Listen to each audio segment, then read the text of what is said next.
Mga idol, magandang hapon po. Ang dami na pong butas-butas yung ano ko, fishing spool, oh. Galing yan sa taga. Yan kasi, yan ko kasi tinutusok yung taga pag hindi na gagamitin. Oh. Ang dami na. Sisira na. Buti lang naka-ano to. Naka-epoxy.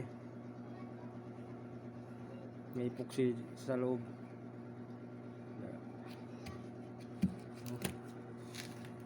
Kaya tatakpan ko itong mga butas-butas.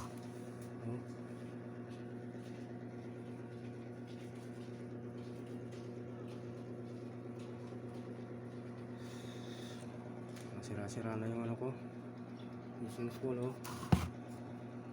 Ano yun ng taga, tusukan ng taga. Meron pa dito malaking butas, oh. Baka bumigay. Kaya sa malaki kong fishing spool. Ayun, ito rin meron.